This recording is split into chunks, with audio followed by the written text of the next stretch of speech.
मुद मंगलमय संत समाज, श्रद्धा मूर्ति देवियों तथा धर्म प्रेमी बंधुओं,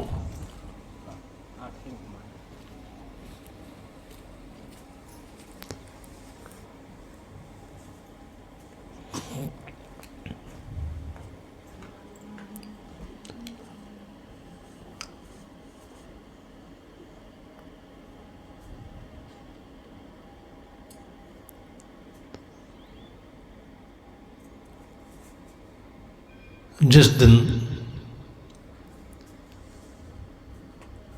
हमें सत्संग में बैठने का अवसर मिलता है,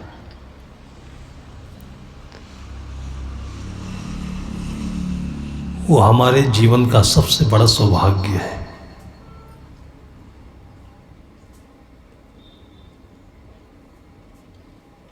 यह हमें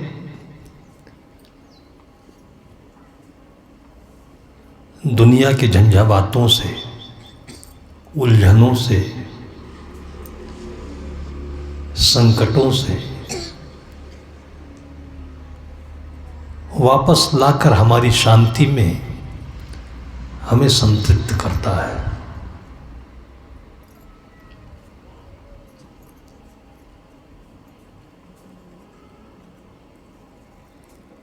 जीवन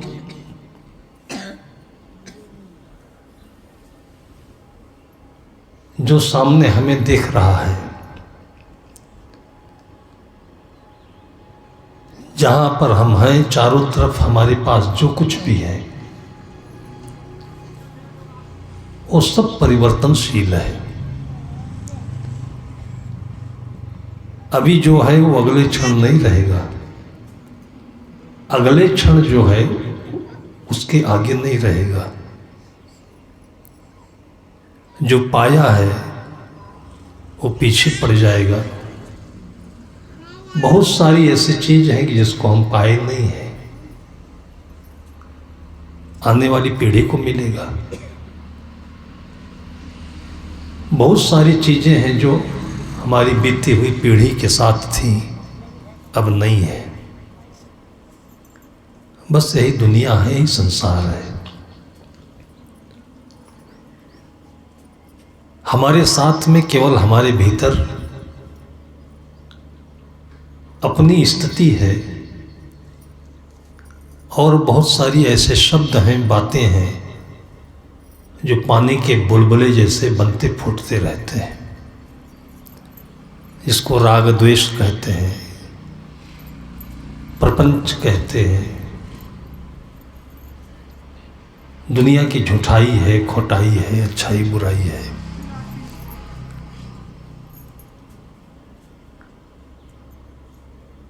कभी कभी तो जिंदगी में समझ में नहीं आता कि जिंदगी का वास्तविक सार क्या है, और जिसमें हम भूल रहे हैं, उलझे हुए हैं, त्रस्त हैं, उसी को सत्य मानते हैं और फिर इसी में घोर दुख होता है। जैसे शरीर घायल होता है एक्सीडेंट में, कितने घाव होते हैं, टूट फूट होता है, ऐसे ही हम अच्छे भले शरीर में, जिंदगी में, मन से बहुत चोटिल होते हैं। बातों बातों में पूरे दिन इसी चोटों की घाव को सहते रहते हैं। ये सब शब्द है। सदगुरु कबीर साहब ने कहा कि एक शब्द औषधि करे, एक शब्द करे घाव। शब्द संहारे बोलिए, शब्द के न हाथ न पाओ।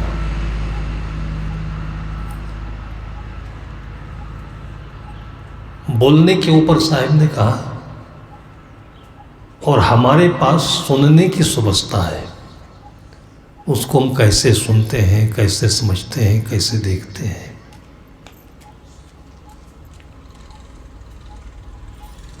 उसके लिए सदगुरु कबीर साहब ने कहा, गहो गुरु ज्ञान जग लड़ने देव। सुनना ही है तो जो ज्ञान की बातें हैं, और ज्ञान उसे कहते हैं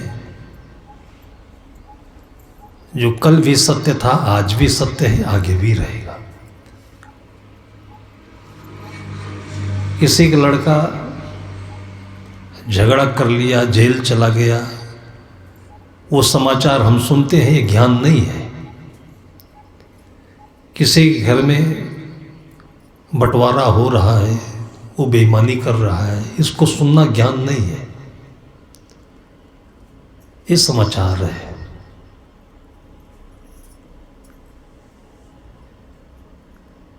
ज्ञान है जो सदैव रहता है। हम सदैव रहते हैं, समाचार बदलते रहते हैं। आज जो मन में हमारे पीड़ा है, उसने गाली दे दी, बेटा कहाँ नहीं मानता है, परीक्षा में फेल हो गए, चोरी हो गई, ये सब क्षणिक बातें हैं, 2-4 दिन की बातें हैं, सदैव रहने वाली बातें नहीं हैं।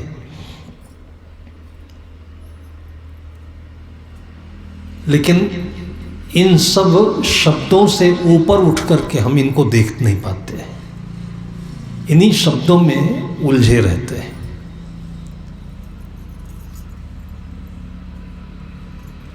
दूसरों की बातों को जो हम सुनते हैं,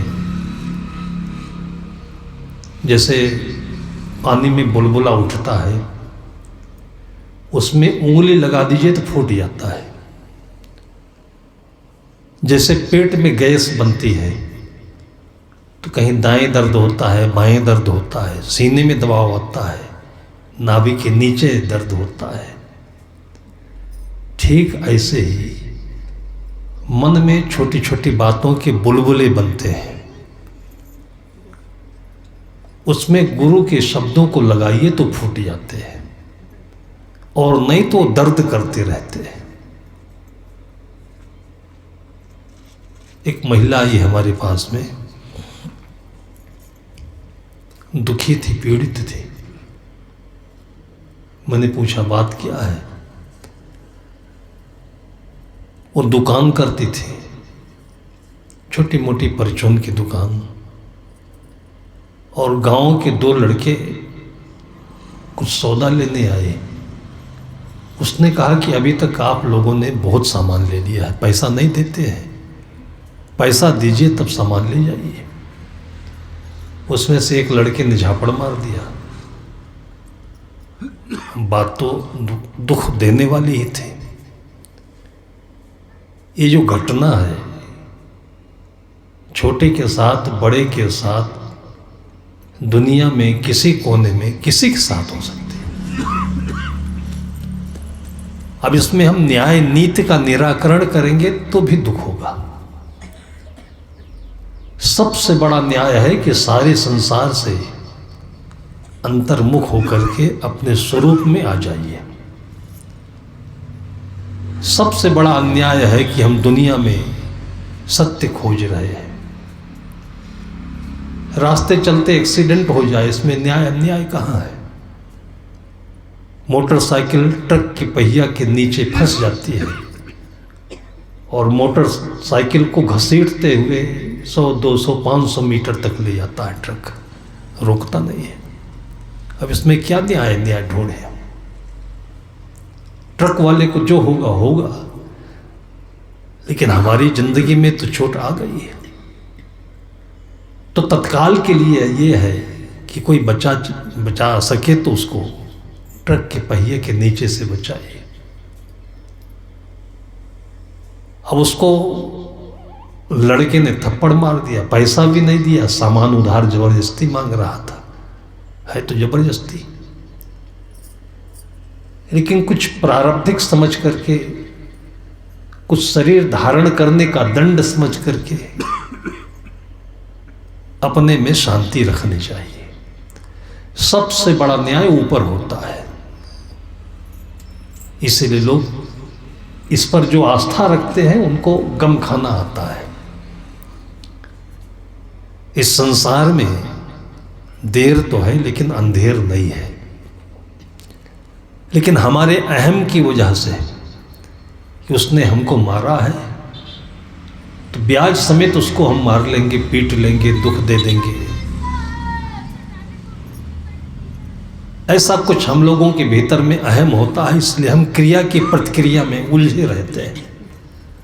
उसने हमें मारा, हम उसको मारेंगे, फिर वो कहीं दांव पाकर हमको मारेगा, फिर उसको हम मारेंगे। पूरी जिंदगी ये बैर चलता रहता है। कहीं तो रुकना पड़ेगा। अपने ही जन्म देने वाले बेटे बहू अपने को बहुत पीड़ा देते हैं, तो क्या करेंगे हम? लेकिन ये समझ हमारे भीतर में तब आती है जब हम सम हो करके ध्यान करते हैं। सम होने, समझ का मतलब ही होता है सम धन धा, जहां पर हमारा ध्यान समान हो जाए, अहम पर ना रहे, लालच पर ना रहे, क्रोध में ना रहे, दुनिया की बातों में ना रहे, अपने में रहे। और वो कभी कभी अपने में होता है, जैसे सत्संग में बैठते हैं तो सब कुछ अच्छा लगता है। संत जन कथाकार जो कुछ भी बोलते हैं ऐसा लगता है कि बिल्कुल सच है, ऐसे ही जीना चाहिए, इसी में रहना चाहिए, क्योंकि ये वातावरण है। जब तक घर संत घर में रहते हैं तब तक लगता है कि घर स्वर्ग है, और जैसे ही हम उठकर यहाँ घर जाते हैं या घर से संत चले जाते हैं, वह फिर वही प्रपंच, वही बुलबुले, वही बातें, वही भाव दिमाग में गर्दे की तरह से, धूल की तरह से, आंधी तूफान की तरह से चलने लगते हैं। पूरी जिंदगी ऐसे है। पैसा है तो भी ऐसे ही है, पैसा नहीं है तो भी ऐसे है। जिनके घर में बच्चे नहीं हैं, अकेले 2 लोग रह रहे हैं, उनको भी वही बात है, क्या करें, कहाँ जाए, कुछ काम नहीं है। जिनके घर में बच्चे हैं तो जंजाल बहुत है, प्रपंच बहुत है, ये संसार है।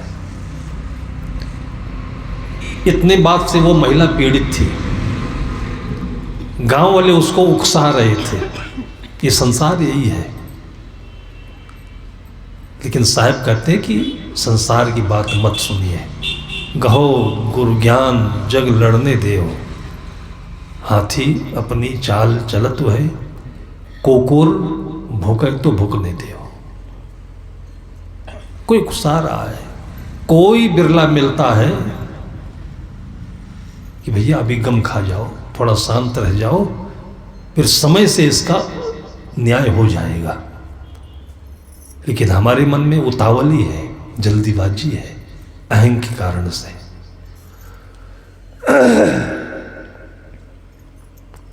बहुत सारी ऐसी घटनाएं होती हैं। अभी कोरोना आया और बीमारी में कितने तो बचे नहीं, तो उनके लिए किसको दोष देंगे, किसके ऊपर FIR कराएंगे, किससे हम उसका मुआवजा मांगेंगे? और कितनों का 10-10, 20-20 लाख रुपए खर्च हो गया कोरोना पीरियड में। प्रकृति का प्रकोप है, उसको सह लेते हैं, उसको सह लेते हैं। लेकिन जहां 100-200 रुपए की बात आती है, वो नहीं सह पाते हैं। साहब कहते हैं कि हाथी अपनी चाल चलत है, कुकुर भूखे तो भूकने दो। संसार के लोगों को बोलने की आदत है। दूसरों के घर के झगड़ों में लोग बहुत बोलते हैं और अपने भी बोलते हैं। माता पिता पूरी जिंदगी अपने बच्चों को कच करते रहते हैं, जबकि हमारे मनीषियों ने, पूर्वजों ने कहा कि वानप्रस्थ का समय आ गया है। आपने बचपन देखा, जवानी देखी, बच्चे हो गए, और अब इससे आगे बढ़ने, अलग हटने का समय है। उसको वानप्रस्थ कहा गया। ये थोड़ा सा इससे अलग होकर के अपने खेतों में बैठिए, खलिहान में बैठिए, कहीं आश्रम हो वहाँ आइए जाइए। अब तो आबादी बढ़ गई, नहीं तो पहले लोगों के दो दो तीन तीन घर होते थे। एक को घर कहते थे, दूसरे को अहाता कहते थे। वहाँ पशु भी रहते थे। जो घर का मुखिया है, वरिष्ठ है, वो घर में नहीं रहता था। घर में बहुएं हैं, छोटे बच्चे हैं, तो उनको अपनी आज़ादी में छोड़ करके वो दूसरे घर में रहता था। भोजन के समय कभी घर में आता था, कभी भोजन वहीं पहुंच जाता था। ये मर्यादा की बात थी, अपने शांति की जगह थी। अब रात दिन उसी घर में पचे पड़े हो, बच्चों के बीच में। बच्चों की भाषा अलग है, उनका संसार अलग है, और हमारे बाल पक गए हैं। जब देखो तब उसी में घुसे पड़े हैं, तो फिर दोनों में टकराव होगा ही। संत इन सब चीजों को बारीकी से देखते हैं, समझते हैं और समझाते हैं। संसार नहीं समझाएगा। पास पड़ोस के लोग उस महिला से कहते थे कि तुमको मार दिया, तुमको मार दिया। ऐसा मारा भी नहीं, छू दिया, बस मार दिया, हो गया। बात तो अपमान की थी, लेकिन ऐसे वातावरण में कुछ इतनी जल्दी नहीं हो सकता है। और जो होता है वो प्रकृति करती है न्याय, ऊपर वाला न्याय करता है। ऊपर वाला इसलिए कहते हैं कि हम इस उलझन से उठ करके ऊपर आ जाएं, दृष्टा भाव में आ जाएं। वो ऊपर वाला है। और देखें क्या होता है। ये कब तक दूसरों को मारता रहेगा, ये बेईमानी कब तक करता रहेगा, इसका गुस्सा कब तक बढ़ता रहेगा। कुछ तो उसका परिणाम आएगा। मैं भी उसको वही समझा रहा था, लेकिन उसकी पीड़ा कम नहीं पड़ रही थी। रोए जाए, रोए जाए। तो मैंने कहा चाहती क्या हो। तो जो संसार की परंपरा है, बदले का बदला, प्रतिशोध की भावना, वही उसकी मनसा थी। लोगों ने वही उसके दिमाग में भर रखा था। वो था ये कि आप पुलिस थाने में एफआईआर करा दीजिए, इसको जेल होना चाहिए। एक थप्पड़ मारने के पीछे मैंने उसको कहा कि जेल चला भी जाएगा ये, तो तुरंत उसकी जमानत हो जाएगी। और जो आप चाहती हो वो नहीं होगा। फिर आएगा दुकान के सामने, मोछ ऐंठेगा, छाती फुलाएगा, तो फिर तुमको कसक होगी। इसलिए शांत रहो, समझदारी से काम करो। अब उसको सौदा नहीं देना, वो दोबारा तुम्हारी दुकान पर नहीं आएगा। नहीं समझ रही थी। कभी कभी ऐसा होता है कि जैसे देखने में सभी ताला एक ही जैसे होते हैं, छेद सब में वही है, और जो ताला बनाने वाला, खोलने वाला होता है, वो अपने गुच्छे में सैकड़ों चाबियां रखता है। लेकिन ये नहीं कि जो चाबी डाल दो खुल जाएगा ताला। वो नापता है, डालता है, निकालता है। उन्हीं चाबियों में से कोई न कोई ऐसी चाबी जाती है कि ताला खुल जाता है। ऐसे शब्दों की चाबी है, और मन एक बंद ताला है। उस भीतर में कोई चूहा घुस गया है, वो उलझन मचाया हुआ है। वो चूहा कौन है? अपमानजनक शब्द है, हार गए हैं उसकी पीड़ा के शब्द हैं। और इसी प्रकार से संसार में कुछ क्रिया प्रतिक्रिया की बातें हो सकती है।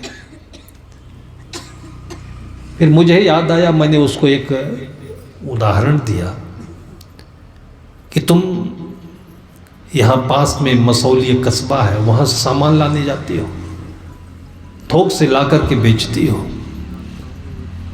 उस कस्बे में बीच बीच में सड़क पर कभी कभी गधे चलते हुए दिखते हैं। तो तुम मानो कि तुम मसौली सामान लेने गई थी, उधर से लौट रही थी, रास्ते में अचानक गधे ने एक लात मार दिया तुमको। अब ये तुम बताओ कि उस गधे के नाम तुम थाने पर एफआईआर रिपोर्ट लिखाने जाओगे? तो हंसने लगी हो। कहा साहब जी, कोई गधे के नाम एफआईआर होती है क्या? तो मैंने कहा तुम ये समझ लो कि जो लड़के आए थे तुम्हारे ऊपर हाथ उठा दिया, वो गधे ही थे। वो चाबी उसके अंदर फिट हो गई, खुश हो गई, और तब उसने कहा कि ठीक है, हमारा मन संतुष्ट है। गधों को क्या FIR करना, इनसे बातें क्या करना। कुत्ता काट ले, सांड सींग मार दे, गधे लात मार दे। तुमने कहा कि तुम समझ लो कि वो लड़के नहीं थे, इंसान नहीं थे, गधे थे वो। अगर उनको इंसानियत होती, सद्बुद्धि होती तो उधार मांगने नहीं आते, शर्म लगती उनको। अब ये चीज बना करके कोई उसके दिमाग में डालने वाला नहीं है। होना तो ये चाहिए कि हम स्वयं अपने अंदर में ऐसे शब्द रचें। और इसलिए सदगुरु कबीर साहब ने सबसे पहले अपने बीजक में ऐसे ऐसे चाबियां बनाई है जिसका एक नाम शब्द भी है, साखी शब्द रामायणी। संत लोग जो भी रचना करते हैं उसको शब्द कहते हैं, वो चाबी है। बहुत ऐसे शब्द हैं, गहो गुर ज्ञान लड़ने देव, और ऐसे ऐसे कितने शब्द हैं जिसको भजन भी कहते हैं, गीत भी कहते हैं। और हम तो वो शब्द याद करते हैं जिसमें जहर भरे हैं, उलझन वाले, उत्तेजित करने वाले, लड़ाई बढ़ा देने वाले। और यही समाज है जिसमें आला भी हुआ करता था पहले। आले में आला उदल की लड़ाई, और छत्तीसगढ़ में तो शायद उसका प्रचलन नहीं रहा होगा, है? तब तो छत्तीसगढ़ भी बहादुर है। आल्हा सुनते सुनते ऐसी उत्तेजना पैदा हो जाती थी कि जिसका दुश्मन आंखों के सामने जिंदा हो उसके जीवित रहने का धिक्कार है, ऐसे बोल देते थे। उसको नशा चढ़ जाता था और जाके कत्ल करके आ जाता था, फिर जेल। गुस्सा आने पर जो क्रिया होती है वो तो 2-4 मिनट में घट जाती है। गोली मारने में कोई बहुत मेहनत थोड़ी है। लेकिन जब जेल जाते हैं और वहाँ सलाखों के बीच में होते हैं, हथकड़ियाँ होती है, पिटाई होती है, भोजन नहीं मिलता है, और कुछ नहीं तो रात भर में जितने मच्छर है वही सब ठीक कर देते हैं। ऊपर से मच्छर है, नीचे से खटमल है, खाना ठीक से नहीं मिल रहा है। बस 3 दिन के अंदर में लोग कहते कि नानी याद आ जाती है। फिर जिंदगी में वो आदमी कभी ऐसे कर्म करने के लिए कभी सोचता नहीं है। ये हम लोग भाग्यशाली हैं। चाहिए तो ऐसा कि जीवन भर जितने शांत चित्त से यहाँ हम बैठे हैं, और ये स्वाभाविक है। अभी ऐसा तो नहीं कि किसी को कुछ दारू पिलाया गया हो या किसी को ऐसे विटामिन दिया गया हो कि दिमाग ठंडा हो गया है। ये जगह ऐसी है जहाँ संत होते हैं, ये इतना बनाया गया तो किसी के भीतर में गुलाब का फूल खिला होगा। अब कल हम लोग आए तो पहले देखते थे कि घर की डिजाइन कुछ और थी, आसपास में अच्छे घर बन गए। जिस घर में प्रवेश किए तो ऐसा लगा कि आज दीपावली है, बाहर भी दीपावली। और जब से कार्यक्रम सुनिश्चित हुआ है तब से बच्चों के मन में, सबके मन में, पड़ोसियों के मन में, गांव के मन में कुछ न कुछ तो दीप जले ही होंगे। दिन भर में 1 बार 2 बार तो संत याद ही आए होंगे। और जैसे हम लोग आए, देखे इतना सुंदर घर सजा हुआ है, और बैठे देखते देखते 10-20 बच्चे भी आ गए जो कभी छोटे थे तो हम लोगों के साथ मधुबन दौड़ते चले जाते थे। आनंद आ गया सब। मन की ये जो स्थिति बनती है ये होटल में जाने से नहीं बन सकती है। होटल से लौटते ही बस मन में यही पश्चाताप कि ठग लिया, खिला दिया सब कचड़ा और पैसा सब ऐंठ लिया। अस्पताल से लौटो तो यही पश्चाताप, कचहरी से लौटो तो यही पश्चाताप। दुनिया में जहाँ भी जाओगे ठगे जाओगे और मायूस होकर वहाँ से लौटना पड़ेगा। लेकिन ये ऐसी जगह है कि यहाँ पर तो देना कुछ है ही नहीं है, सब कुछ ले करके जाओ, वो कोच भर के जाओ, आंचल भर भर लेके जाओ।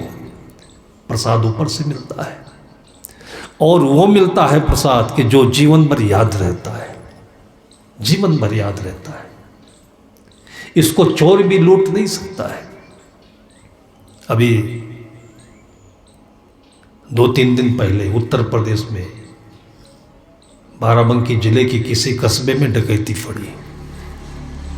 घटना सुनते ही मन को दर्द होता है। योगी राज में भी डकैती हो रही है, लेकिन हुई कैसे डकैती? जब उसका विश्लेषण आया तो पता लगा कि डकैतों का वो डकैत था, वो भी सरगना माफिया। और जिस घर में डकैती पड़ी थी उस घर में एक साधारण इंसान अंदर जा ही नहीं सकता था, इतनी बदबू। कहीं सफाई नहीं, कहीं चूल्हा चौका नहीं, कहीं नाली साफ नहीं।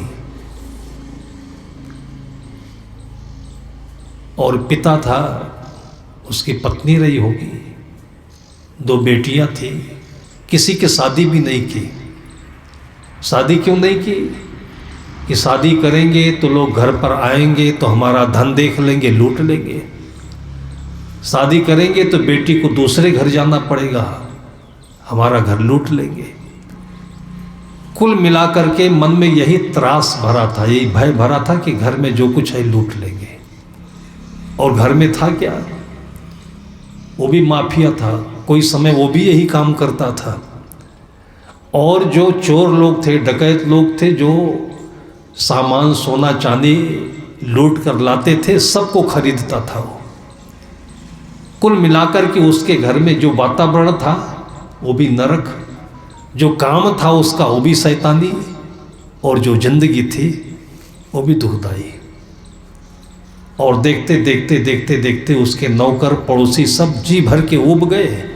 तो आकर के किसी ने डकैती कर दी, कस के बांधा, लटका दिया, कुछ मारा पीटा। तो कहीं कुकर के अंदर में नथुनी निकली, कहीं बाल्टी के भीतर में पैर वाला आभूषण निकला, कहीं पैसा निकला, कहीं कुछ निकला, कहीं कुछ निकला। 3 घंटे लगा करके सब ढूंढ करके और सब लेकर चले गए। जैसा करने वैसा फल, आज नहीं तो निश्चित कर।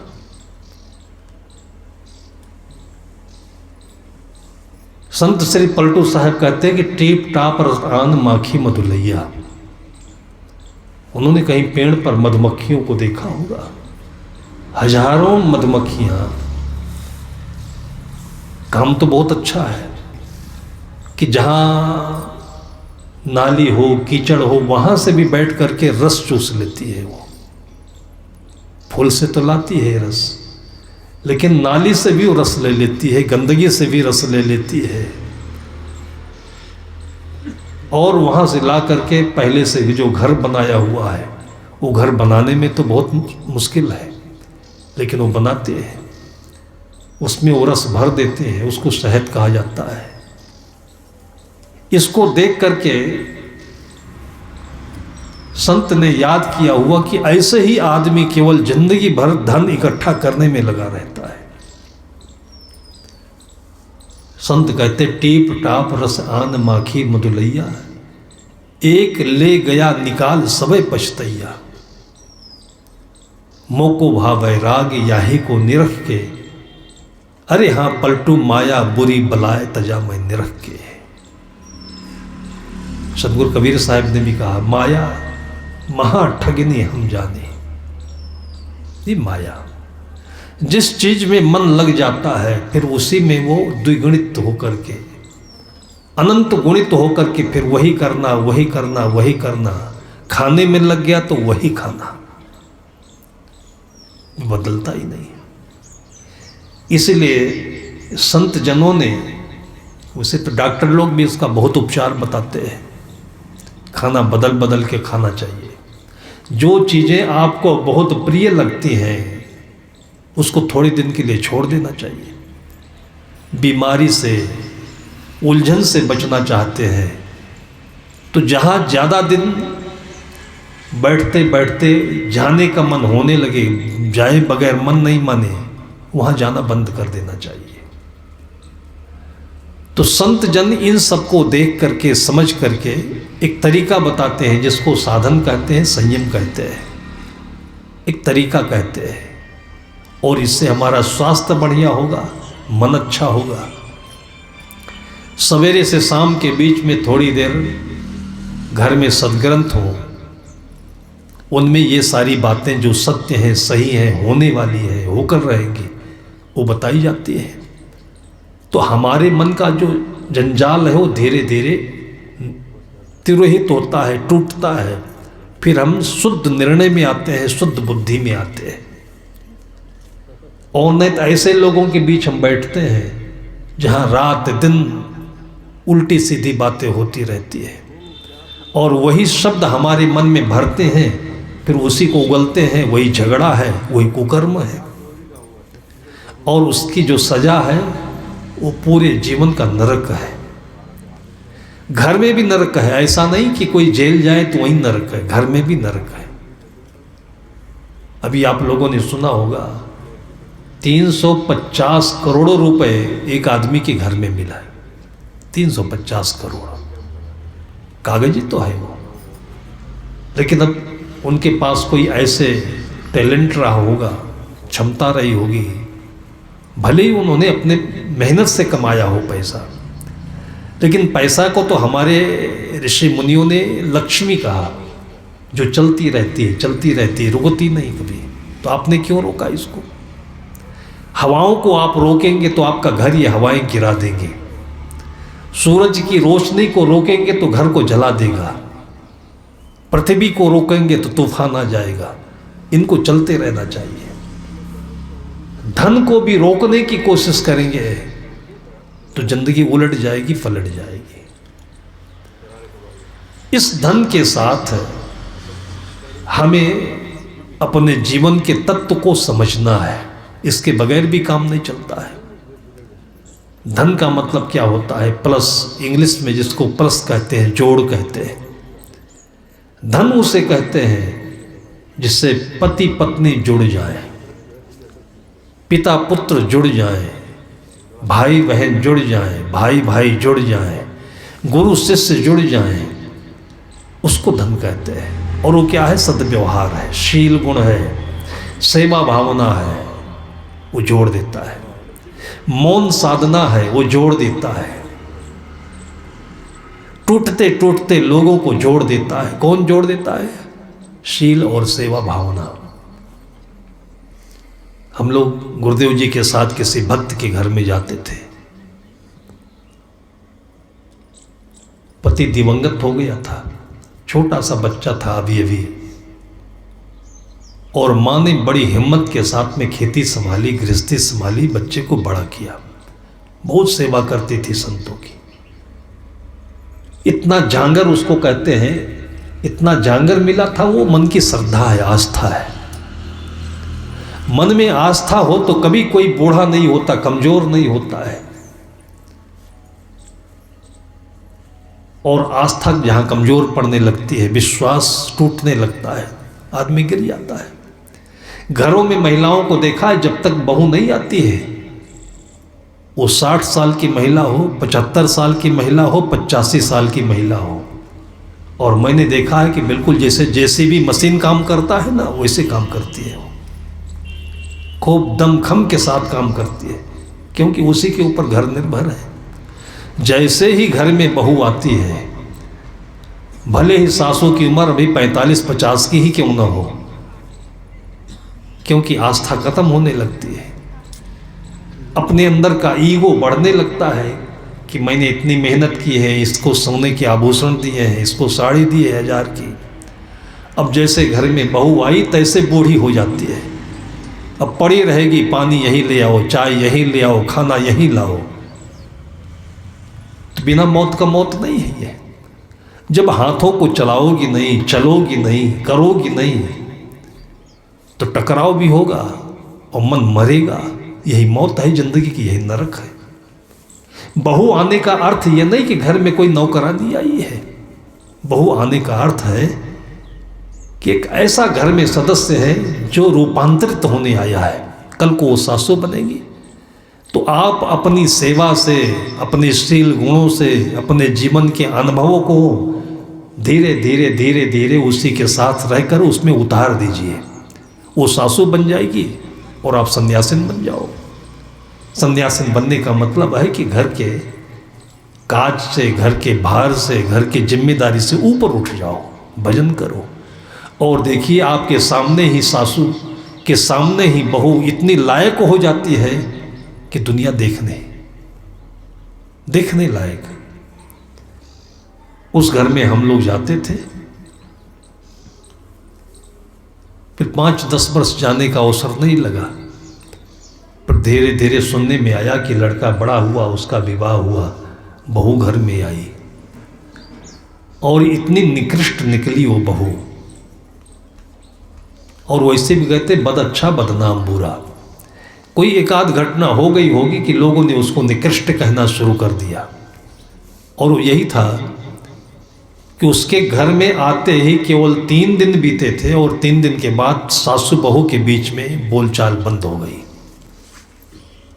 बहू खाना बनाती थी, छोड़ देती थी रसोई, सासू जा करके निकाल के खा लेती थी। वो परोसती नहीं थी सासू को। सारे गांव वाले दांतों तले उंगली दबाने लगे कि संतों की इतनी सेवा करी, इतनी सुशील महिला, कभी गांव में किसी से इसकी लड़ाई नहीं हुई, पति नहीं था फिर भी ऐसा महसूस नहीं होने दिया कि घर में कोई मालिक नहीं है, और ऐसे को ऐसी बहू मिल गई। शिकायत और ऐसे अफवाह या सही हम लोगों के पास बात पहुंची, हम लोगों के मन में भी पीड़ा हुई। कहते सेवा का फल मेवा मिलता है और ऐसा हो रहा है। ऐसा सुन करके भी जो घबराए नहीं और झूठ पर विश्वास नहीं रखे, उसको सत्य कहते हैं। झूठ में भी सत्य हो सकता है। जैसे आप मिठाई देखते हो तो आजकल मिठाई का बहुत शोदार डिब्बा होता है। 10 रुपए की मिठाई में 50 रुपए का डिब्बा लगा देते हैं, और पता चला कि 10 रुपए की मिठाई में 10 पैसे की भी मिठाई नहीं है, सब कूड़ा है, दिखाने का अवसर। आजकल जो गिफ्ट चलते हैं बर्थडे के दिन में देख लीजिए, लोगों के शादी विवाहों में देख लीजिए, सबसे खराब किस्म का सामान सबसे अच्छे पैक में आता है। इससे अच्छा है कि आप जाकर के केवल एक प्यार भरे 2 शब्द बोल दीजिए, कुछ और सहयोग कर दीजिए। पैसा बर्बाद क्यों करते हो ये पाखंड में, आडंबर में? लेकिन प्रचलन है।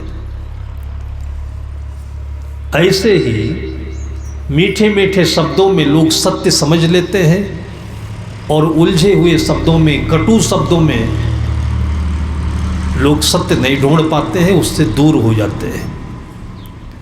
हमने सुना तो मन में ऐसा लगा कि होना तो नहीं चाहिए।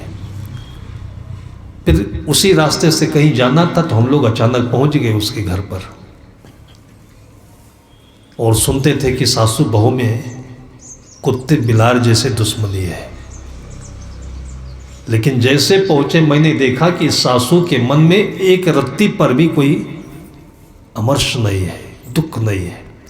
उतने ही खुशी के साथ जैसे संत के आने पर घर में कोई भगवान उतर गया हो, एकदम झट से उसने आनंद फानंद में सफाई करके कालीन बिछा दी, फिर हम लोगों को बैठाया। मन में सोच ही रहा था कि ये समाचार तो गलत लगता है, इसके चेहरे पर कोई शिकायत नहीं लग रही है। फिर घर के अंदर से पका हुआ दूध लेकर के आई। पहले ज़माने में यही सबसे पहले लोगों को खाने पीने में मिलता था, जलपान नाश्ता में। मलाईदार दूध चीनी डाल करके हमारे ही सामने बैठकर फेंटने लगी हो। उसकी जो बहू थी घर से बाहर जाए, बाहर से भीतर जाए, हम लोगों के पास नहीं खड़ी हुई। घर से बाहर नहीं आती तो भी दिक्कत नहीं थी, बाहर आती तो घर नहीं जाती। लेकिन उस बहू के अंदर में जो छटपटाहट थी वो उसको रुकने नहीं दे रही थी। आना जाना 3-4 बार हुआ, तब थोड़ा थोड़ा समझ में आने लगा कि कुछ न कुछ तो मामला है जरूर दोनों के बीच में। कम से कम एक बार हाथ जोड़ करके संतों को प्रणाम कर लेना चाहिए। बहू को आती है, जाती है, देखती है, लेकिन टेढ़ी टेढ़ी आंखों से देखती है। तो मैं समझ गया मामला तो है जरूर कुछ इसमें। भीतर चली गई, धीरे से चुपके से उसके कानों में मैंने पूछा कि तुमने अपने बेटे की शादी कर ली? ये बताओ तुम्हारी बहू कैसे है? मैंने धीरे से पूछा कि बहू सुन ले। वो इतने चहक कर बोली, साहब बहू मत कहिए, वो तो हमारी बेटी है।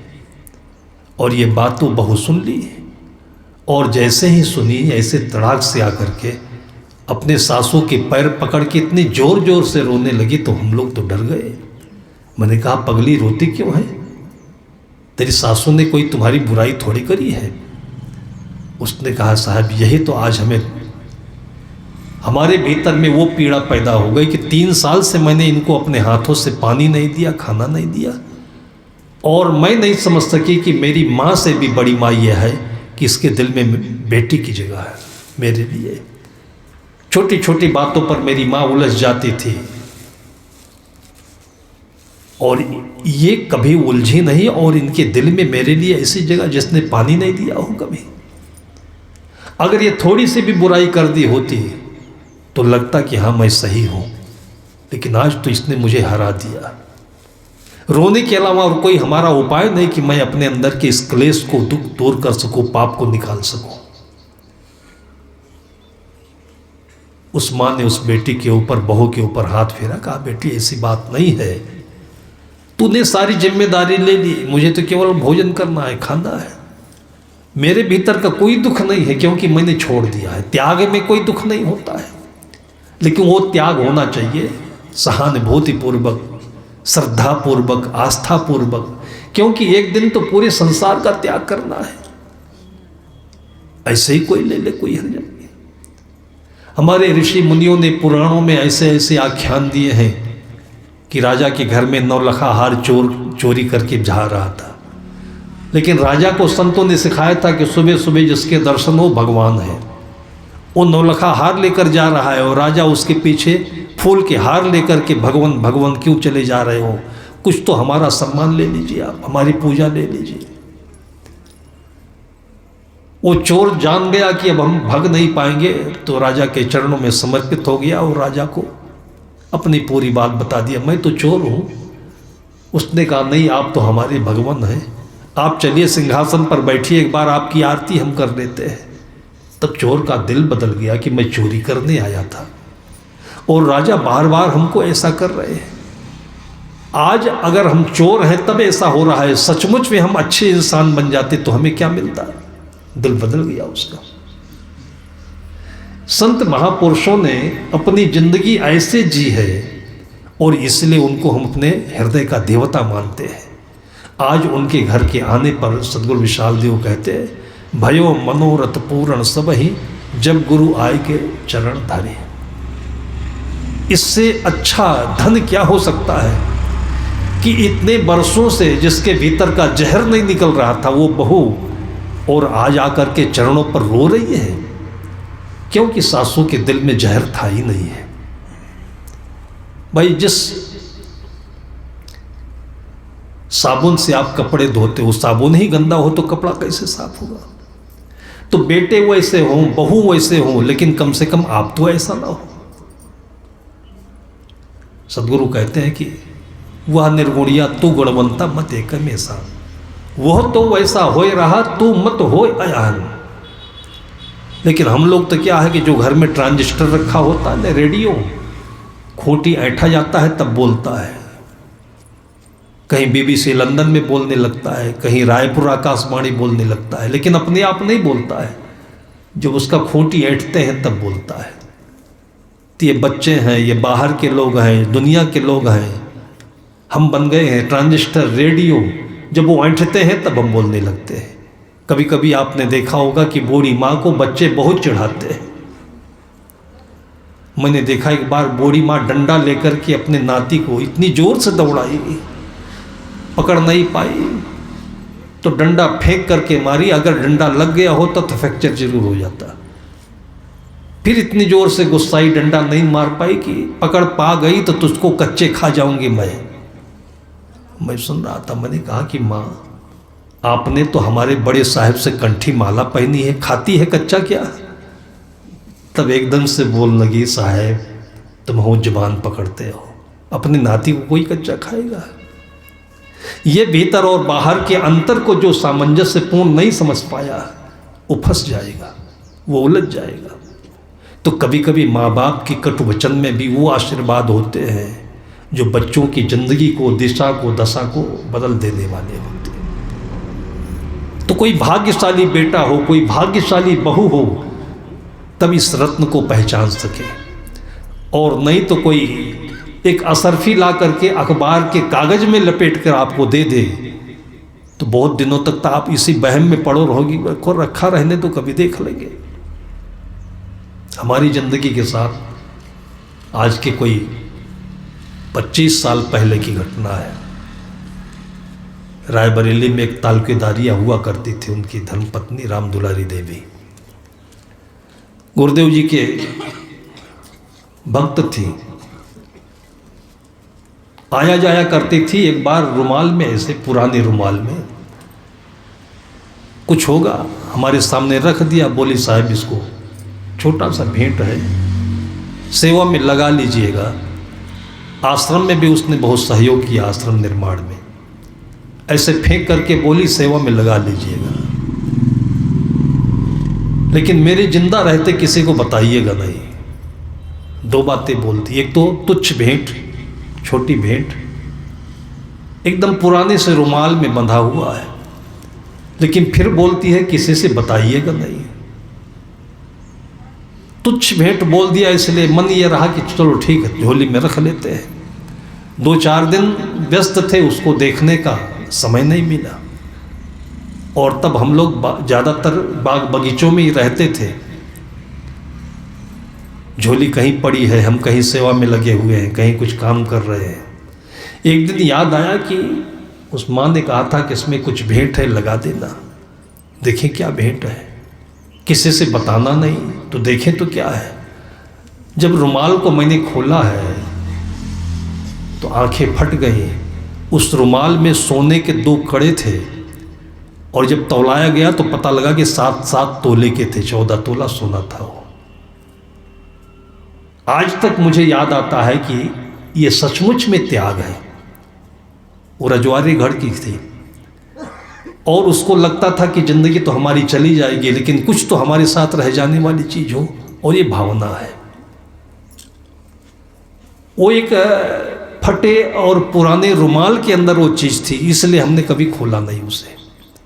ऐसे ही बहुत सारी चीजें अपने कटु वचन में, गाली में, मार में, डांट में, डपट में हमारी माएँ, हमारे पिता लोग, हमारे गुरुजन हमें दे जाते हैं, हम खोलते नहीं उसे। उसने कहा था किसी से बताना नहीं, हम सबसे बताते हैं। मेरी माँ तो बहुत गाली देती है, मेरे बाप तो पूरे कसाई हैं। ये वैसा भेंट है जो भेंट उसने दी थी, वो तो सोना था, लेकिन ये हीरा है। और ये हीरा हम लोग कचड़े में फेंक देते हैं। साहब कहते मोर हीरा हेराए गयो कचरे में। इसको बांध करके रखना कि कोई आपको कटु वचन बोलता है, गाली देता है, ते पुराने फटे रुमाल में कोई हीरा है, और इसको ठीक से बैठकर देखना, नहीं पहचान पाना तो किसी हीरे पारखी को जाकर के दिखाना। वो आपके दिल में इसको सजा देगा और ज़िंदगी आपकी स्वर्ग बन जाएगी। सबके घर आंगन में ये स्वर्ग उतरे। इन्हीं शुभकामनाओं के साथ में आपके साथ अभी के लिए इस चर्चा को विराम देता हूँ। बोलिए सद्गुरुदेव की।